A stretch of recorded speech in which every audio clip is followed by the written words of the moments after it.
दिल्ली का मूड क्या है, ये देश देख रहा है। अब तक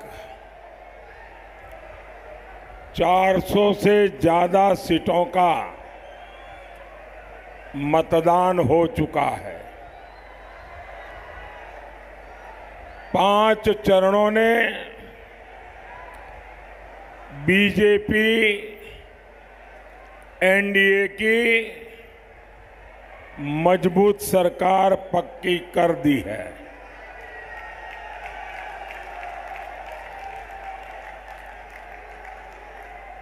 देश भी समझ रहा है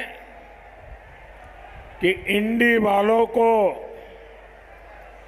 अगर गलती से भी कोई वोट पड़ गया तो वोट देश के लिए किसी काम आने वाला नहीं है। जबकि बीजेपी को दिया हर वोट विकसित भारत का संकल्प मजबूत करेगा और इसलिए ये विशाल जनसागर भी एक स्वर से कह रहा है, फिर एक बार, फिर एक बार, फिर एक बार। भाइयों और बहनों,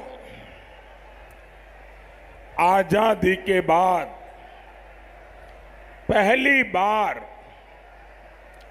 भारत के लोगों ने स्पष्ट रूप से कांग्रेस मॉडल और भाजपा मॉडल का फर्क देखा है। साथियों, देश ने कांग्रेस का मॉडल और बीजेपी का सरकार का मॉडल, दोनों में फर्क साफ है। कांग्रेस और इंडी गठबंधन वालों को न आगे का सोचने की फुर्सत है, न आगे का सोचने की क्षमता है,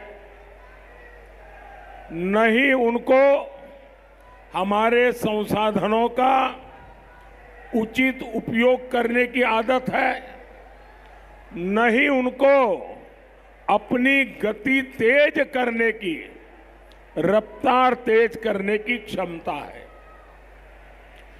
इन लोगों ने 60 साल तक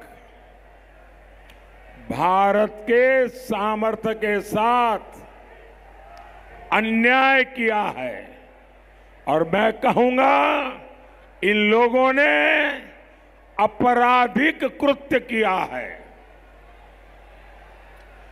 140 करोड़ का इतना बड़ा देश भारत को जो स्पीड चाहिए, भारत को जो स्केल चाहिए, वह एकमात्र भारतीय जनता पार्टी की सरकार ही दे सकती है। अगर आप में रुचि हो तो मैं आज दिल्ली की जनता के माध्यम से देश के सामने ठोस आंकड़े प्रस्तुत करना चाहता हूं। आप भी अगर उसको नोट कर लेंगे, याद करेंगे और किसी से भी चर्चा करेंगे तो उसको भी हजरत लगेगा कि इतना बड़ा देश के साथ अन्याय किया इन लोगों ने। मैं एक के बाद एक आज आपको बताना चाहता हूं। आप कल्पना कर सकते हैं, कांग्रेस हर दिन 12 किलोमीटर हाईवे बनवा पाती थी। मोदी सरकार हर रोज करीब 30 किलोमीटर हाईवे बनवा रही है। कांग्रेस 60 साल में ज्यादा से ज्यादा 70 एयरपोर्ट बनवा पाई थी। 60 साल में 70। मोदी ने 10 साल में 70 नए एयरपोर्ट बनाकर जोड़ दिया।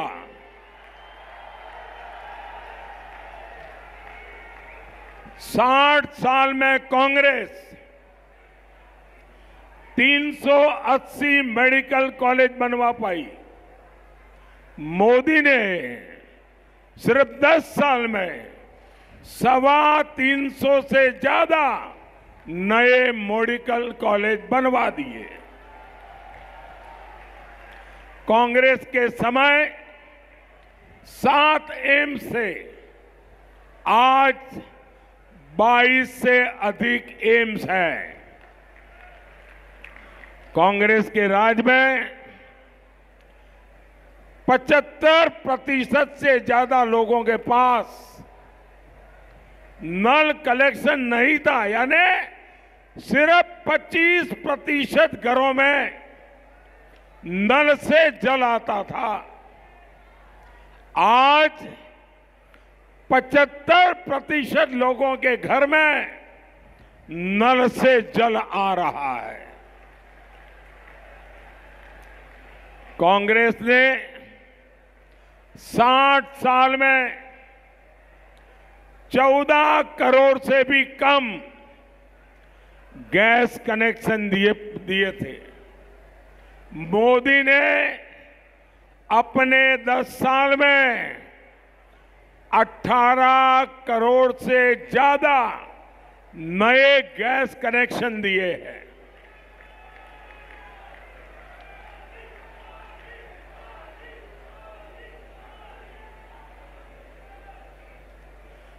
कांग्रेस के समय हम मोबाइल फोन इंपोर्ट करते थे, विदेशों से लाते थे।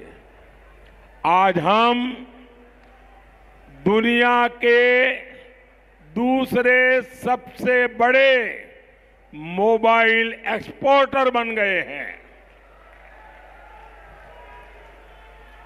कांग्रेस के समय बड़ी मुश्किल से कुछ 100 स्टार्टअप से आज करीब 1.25 लाख स्टार्टअप्स हैं। कांग्रेस ने भारत की डिफेंस इंडस्ट्री को बर्बाद किया। आज हम 1 लाख करोड़ रुपए से ज्यादा का डिफेंस प्रोडक्शन कर रहे हैं। कांग्रेस ने बैंकों को बर्बाद किया। आज देश के बैंक 3 लाख करोड़ रुपया का प्रॉफिट कर रही है। कांग्रेस के राज में उनके एक प्रधानमंत्री ने कहा था कि दिल्ली से 100 पैसा भेजते हैं तो गांव में जाते जाते 15 पैसा पहुंचता है। 85 पैसा वो कौन सा पंजा था बीच में लूट लेता था। आज दिल्ली से 1 रुपया निकलता है तो पूरे का पूरा 1 रुपया 100 पैसे लाभार्थी के बैंक के खाते में जमा होते हैं। साथियों, मोदी ने 10 साल में डायरेक्ट बेनिफिट ट्रांसफर के द्वारा लाभार्थियों के खाते में सीधे पैसे भेजे हैं और वो अमाउंट है 36 लाख रुपए। 10 साल में हमने 36 लाख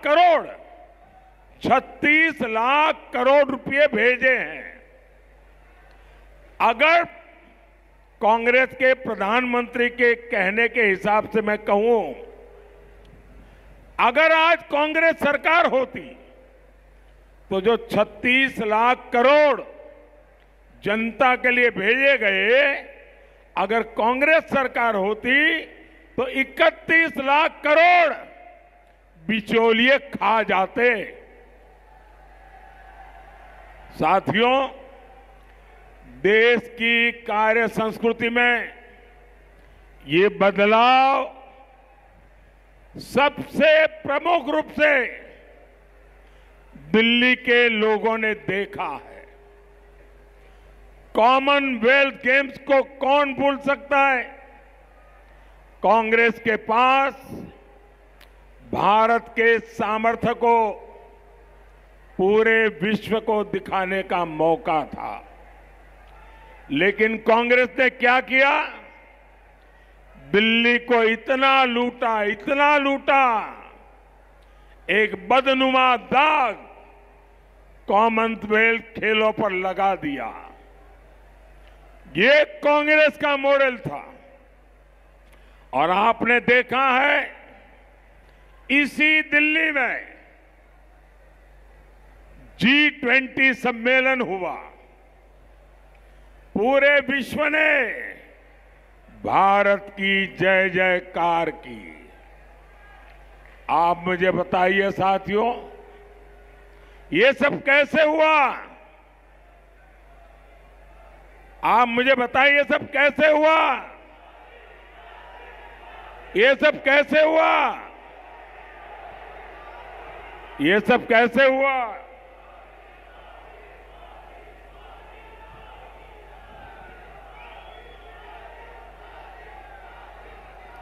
साथियों, ये सब इसलिए हुआ क्योंकि भाजपा का विकास मॉडल नेशन फर्स्ट के लिए कमिटेड है। हमारे लिए राष्ट्र प्रथम, ये हमारा जीवन मंत्र है। दूसरी ओर कांग्रेस और इंडी गठबंधन है, इनका एकमात्र एजेंडा है फैमिली फर्स्ट। मैं देशवासियों को कहना चाहता हूं, मैं दिल्ली वालों को कहना चाहता हूं, आपको राजनीति की सारी जानकारियां हो या न हो तो भी, आपको देश की प्रगति की जानकारियां हो या न हो तो भी, आपको कांग्रेस के कारनामों का पता हो या न हो तो भी, आपको भाजपा की सिद्धियों का पता हो या न हो तो भी, दो शब्द से आप निर्णय कर सकते हैं कि सरकार किसकी बननी चाहिए। हमारा है नेशन फर्स्ट, उनका है फैमिली फर्स्ट। निर्णय देश करे, नेशन फर्स्ट चाहिए कि उनका फैमिली फर्स्ट चाहिए।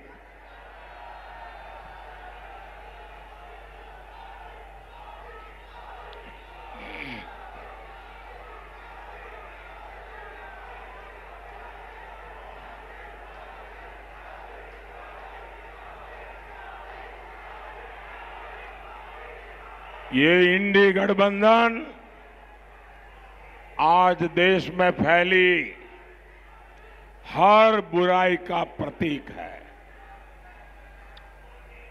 इंडी गठबंधन के जितने लोग हैं,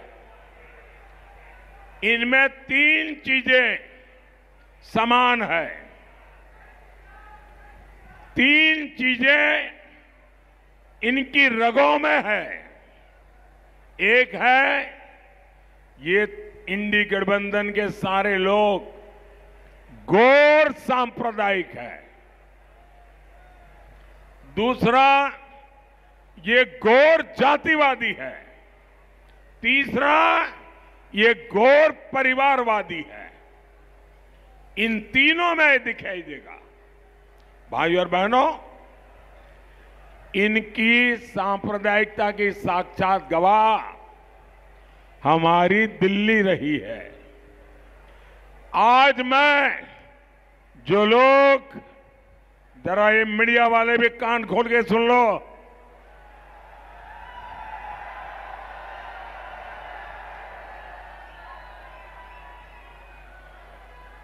दिल्ली में जो लुटियन गैंग है, जो खान मार्केट गैंग है,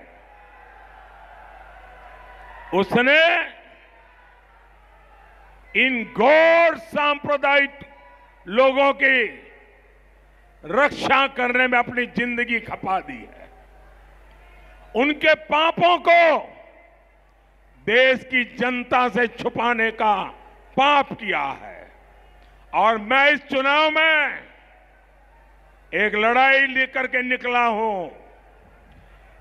जिन लोगों ने भारत के संविधान के साथ धोखा किया है, जिन्होंने भारत की बिन सांप्रदायिकता की भावना के साथ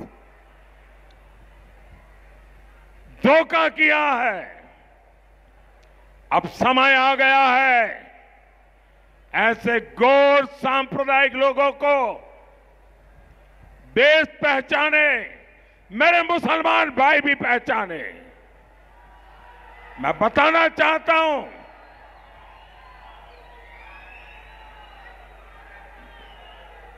मैं जरा कांग्रेस के नेताओं को पूछना चाहता हूं। वो भाषण देते रहते हैं कि अगर पीएसयू का प्राइवेटाइजेशन होगा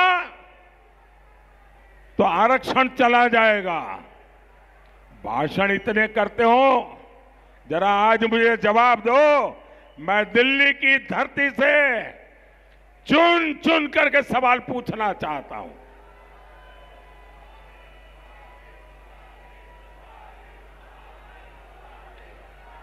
इसी दिल्ली में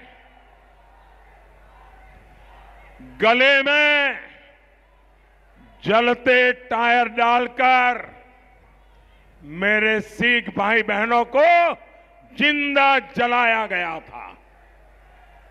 ये गुनाह किसका था? ये गुनाह किसका था? आज कांग्रेस की छतरी के नीचे खड़ा हर दल सिख दंगे का गुनहगार है। ये मोदी है जो सिख दंगे के पीड़ितों को न्याय दिला रहा है। मोदी ने आते ही एसआईटी बनाई। जो आरोपी कांग्रेस नेता खुला घूम रहे थे, उनको हमें सजा दिलवाई। भाइयों बहनों, इंडी गठबंधन के लिए अपने वोट बैंक से बढ़कर कुछ भी नहीं है। आज मैं देश के लोगों के सामने इनका एक और कच्चा चिट्ठा रख रहा हूं। कांग्रेस ने हायर एजुकेशन में कैसे एससी, एसटी, ओबीसी, हमारे दलित, हमारे आदिवासी, हमारे पिछड़े, उनका हक छीना। देशवासी जरा सुनो, ये अपने आप को बिन सांप्रदायिक कहने वालों ने दलित भाइयों के साथ, आदिवासियों के साथ, पिछड़ों के साथ कैसा घोर अन्याय किया है।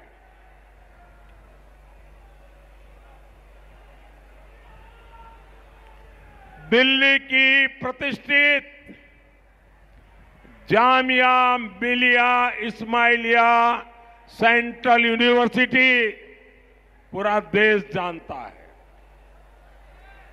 60 साल तक ये यूनिवर्सिटी बाकी यूनिवर्सिटियों की तरह एक सामान्य शिक्षा संस्थान के रूप में चल रही थी।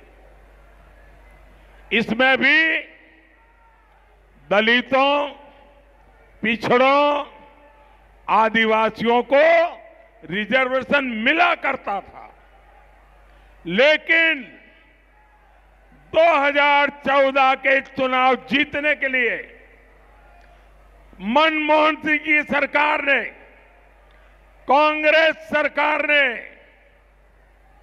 ये इंडी गठबंधन वालों की जमात की सरकार थी, 2011 में कांग्रेस सरकार ने चुपचाप एक चाल चली।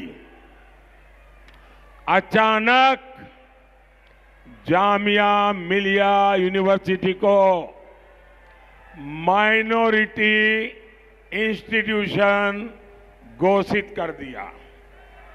इससे जामिया मिलिया यूनिवर्सिटी में 50% आरक्षण मुसलमानों के लिए लागू हो गया। 2011 के पहले एडमिशन में सभी एससी, एसटी, ओबीसी को आरक्षण मिलता था। अब उसमें भी धर्म के आधार पर बंदिश लग गई है।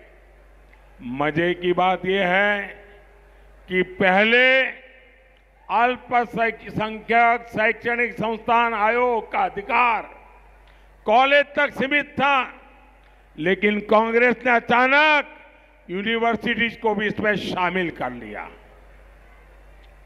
मैं जरा जो अपने आप को बहुत बड़े दलितों के मसीहा बना करके घूमते रहते हैं, आदिवासियों के मसीहा बता करके घूमते रहते हैं, पिछड़ों के मसीहा बना करके घूमते रहते हैं, मैं उनको पूछना चाहता हूं, ऐसी कौन सी आपकी मजबूरी है कि आपने दलितों का, आदिवासियों का, पिछड़ों का अधिकार छीन लिया गया, आरक्षण छीन लिया गया और चुप बैठे रहे?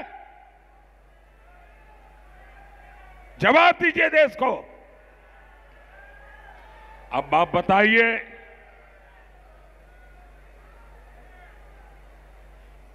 करीब 15 साल हो गए, सैकड़ों एडमिशन हुए, सैकड़ों भर्तियां हुई, लेकिन सभी एससी, एसटी, ओबीसी को उनका हक नहीं मिल पा रहा। ये चीज है, ये लोग पूरे देश में लागू करना चाहते हैं। और इसलिए मैं दलित भाइयों को कहता हूं, ये आपके आंख में धूल झोंक रहे हैं। मैं आदिवासियों को कहना चाहता हूं, ये आपके आंख में धूल झोंक रहे हैं। मैं बख्शीपंथ के हमारे ओबीसी भाई बहनों को कहना चाहता हूं, ये आपके आंख में धूल झोंक रहे हैं। साथियों, कर्नाटका में ये लोग एससी, एसटी, ओबीसी का कोटा छीनकर मुसलमानों को दे चुके हैं। आज मैं नहीं जानता हूं हमारे मीडिया के लोग इस खबर को खबर मानते हैं कि नहीं मानते। आज ही कोलकाता हाईकोर्ट ने इस इंडी अलायंस को एक बहुत बड़ा तमाचा मारा है। कोर्ट ने 2010 के बाद से जारी सारे ओबीसी सर्टिफिकेट कैंसिल कर दिया है। क्यों? ये इसलिए किया गया क्योंकि पश्चिम बंगाल की सरकार ने मुसलमानों का वोट बैंक के लिए अनाप शनाप मुसलमानों को ओबीसी बनाने के सर्टिफिकेट दे दिए थे। ये वोट बैंक की राजनीति, ये तुष्टीकरण की राजनीति, ये तुष्टीकरण की सनक हर पार कर रही है। आज कोर्ट ने तमाचा मारा है। यही लोग कहते हैं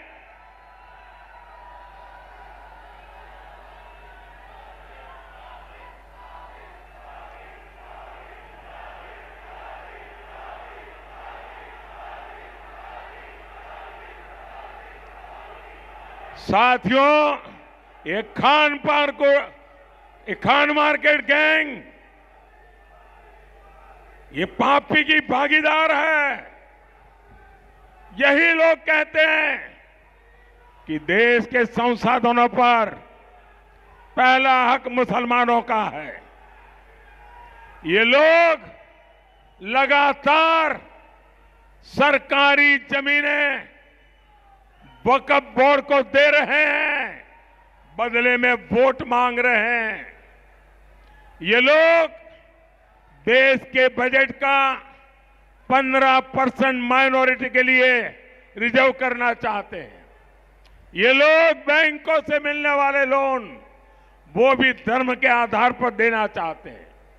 ये धर्म के आधार पर सरकारी टेंडर देना चाहते हैं। ये धर्म के आधार पर स्पोर्ट्स में खिलाड़ियों की एंट्री करवाना चाहते हैं। ये वोट बैंक पॉलिटिक्स की पराकाष्ठा है।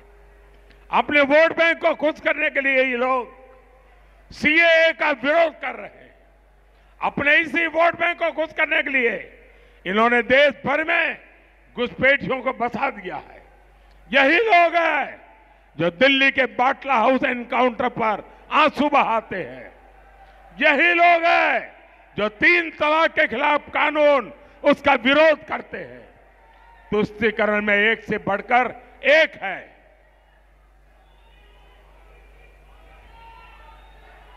और इसी के लिए इन्होंने एक साथ आकर इंडी गठबंधन बनाया है।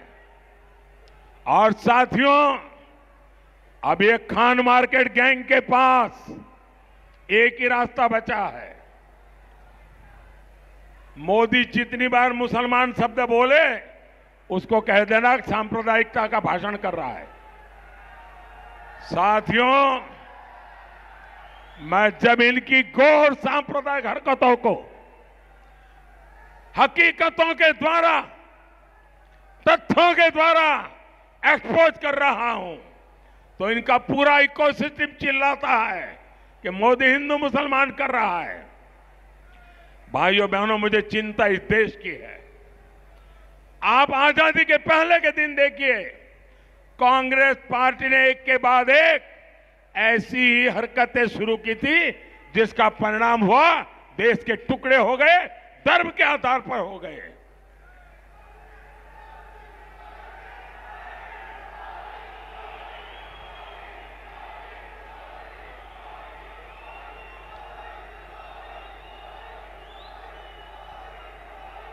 मैं हिंदू मुसलमान नहीं कर रहा।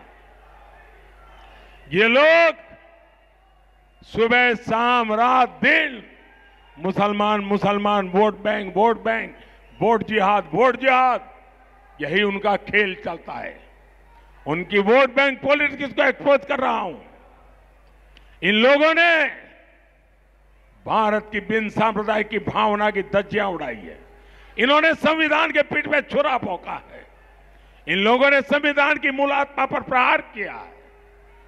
जब एक क्षेत्रीय पार्टियों ने कांग्रेस का मुस्लिम वोट बैंक खा लिया, तब से कांग्रेस खुलकर और बड़े स्तर पर सांप्रदायिक साजिशें करने लगी है। कई बार लाख झूठ बोलते हुए भी शहजादे की जुबान पर सच्चाई तो आ ही जाती है। आज कांग्रेस के शहजादे ने एक बड़ा सच स्वीकार कर लिया। शहजादे ने मान लिया है कि उनकी दादी, उनके पिताजी, उनकी माताजी के समय जो सिस्टम बना वो दलितों, पिछड़ों, आदिवासियों का घोर विरोधी रहा है। कांग्रेस के इसी सिस्टम ने एससी, एसटी, ओबीसी की कितनी ही पीढ़ियों को तबाह किया। आज शहजादे ने खुद ये बात मान ली है। भाइयों और बहनों, ये इंडी गठबंधन वाले घोर भ्रष्टाचारी भी है।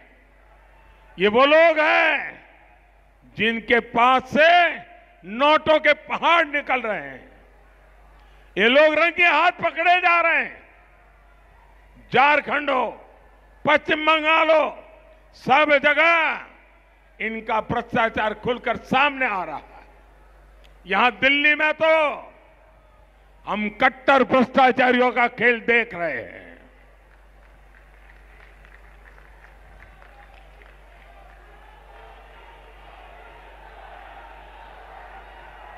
इन लोगों ने दिल्ली के लोगों को लूटने का कोई मौका नहीं छोड़ा। अदालतें भी इन कट्टर भ्रष्टाचारियों की लूट देखकर हैरान है। जो लोग राजनीति बदलने आए थे, आज वो लोग दिल्ली के साथ सबसे बड़ा विश्वासघात करके बैठे हैं। जो लोग अदालत के एक निर्णय को लेकर के नाच रहे थे, कल के अदालत के निर्णय को देखो, पता चल जाएगा इनका चरित्र क्या है। साथियों, ये इंडी वाले गरीब और मध्यम वर्ग की संपत्ति का एक्सरे करना चाहते हैं। इसलिए मैं भी दिल्ली से पूरे देश को एक गारंटी दे रहा हूं, मोदी पिछले 10 साल मैंने जो किया है उससे भी ज्यादा ताकत से, बिना डरे हुए, बिना थके हुए, बिना दबाव में आए, 10 साल में जो किया है उससे ज्यादा, और मैं छिपाता नहीं हूं। इन भ्रष्टाचारियों की संपत्ति का एक्सरे अब मोदी करेगा।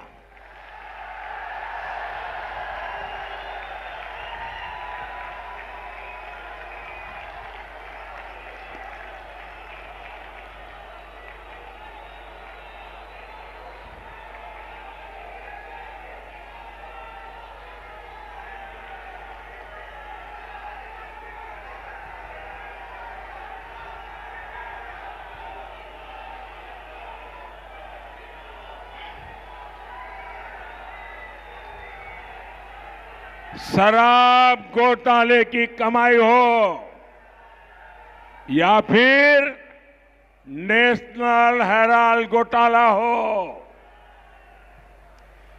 भ्रष्टाचारियों से पाई पाई वसूली जाएगी।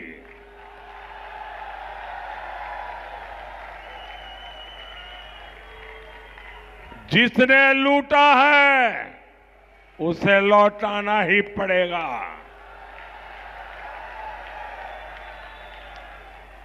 और जो लूटा हुआ मैं इन दिनों लाखों करोड़ की पैसे मिल रहे हैं, हैरान हो जाएंगे। 2200 करोड़ रुपया पकड़ा गया है। अकेले चुनाव डिक्लेयर होने के बाद 9000 करोड़ रुपया पकड़ा गया है।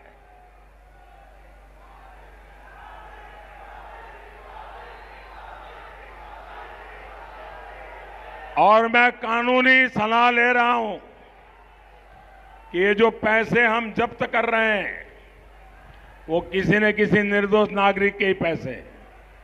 किसी ने नौकरी के लिए पैसा दिया है, किसी ने नौकरी के लिए जमीन दिया हुआ है, किसी ने नौकरी के लिए अपना घर लिखवा दिया है। कि जिसके अभी ट्रेल मिलेगा, मैं देशवासियों को वादा करता हूं, अगर मुझे पक्का ट्रेल मिल जाएगा, हाँ ये पैसा उसी का उसके पास गया है, तो मैं ये पैसा उसको लौटाऊंगा।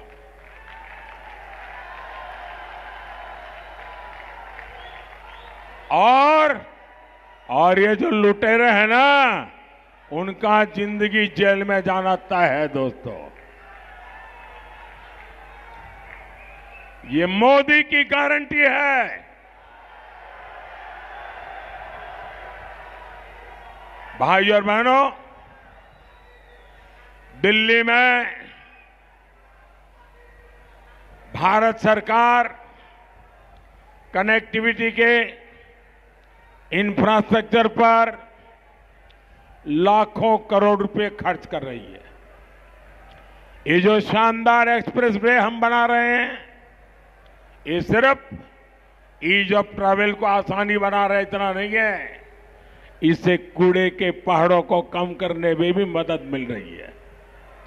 आपको जानकर के खुशी होगी, दिल्ली मुंबई एक्सप्रेसवे में ओखला और गाजीपुर का ये जो कूड़े कचरे के ढेर है ना, 1.5 लाख मैट्रिक टन कचरा हमने प्रोसेस करके उसको रोड बनाने के काम में लगा दिया।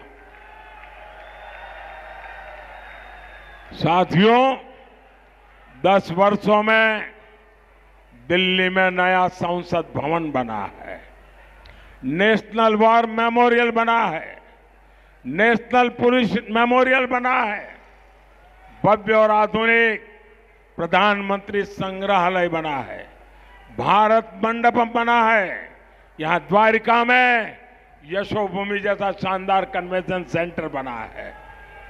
ऐसे इंफ्रास्ट्रक्चर से दिल्ली मीटिंग्स, इवेंट्स, एक्सपो ऐसे टूरिज्म का हब बनती जा रही है। ये आने वाले समय में रोजगार का बहुत बड़ा माध्यम बनने जा रहा है। साथियों, दिल्ली में इंफ्रास्ट्रक्चर के साथ ही दिल्ली के लोगों की सहूलियत पर भी मोदी का उतना ही ध्यान है। हर परिवार जो मुफ्त राशन की योजना से जुड़ा है, उसके हर साल 12,000 रुपए बच रहे हैं। सस्ते सिलेंडर की योजना से प्रति सिलेंडर आपका 300 रुपया से ज्यादा बच रहा है। मोदी सरकार का प्रयास ज्यादा से ज्यादा घरों तक पाइप से रसोई गैस की सप्लाई का भी है। बीते 10 साल में 15 लाख नए घरों तक पीएनजी गैस पहुंचानी शुरू हुई है। 80% तक सस्ती दवाएं देने वाला जन औषधि केंद्रों के कारण भी हजारों रुपए हर महीने बच रहे हैं। स्टेंट और नी इम्प्लांट की कीमत को कंट्रोल करना हो, मुफ्त डायलिसिस की सुविधा हो, इससे भी गरीब और मध्यम वर्ग के करोड़ों रुपए बचे हैं। अब तो मोदी पीएम सूर्यघर मुफ्त बिजली योजना लेकर आया है और इससे बिजली बिल, आपका बिजली बिल 0 होगा, 0। और आपकी जो अतिरिक्त बिजली होगी वो बिजली सरकार खरीदेगी। जो लोग इस योजना से जुड़ चुके हैं उनकी हर महीने सरकार को बिजली बेचकर 2,500 से 3,000 रुपए की कमाई होने जा लगी है। साथियों, दिल्ली देश का दिल है, इसलिए दमदार भारत के लिए दमदार सरकार और दमदार पीएम, ये दिल्ली का दायित्व है।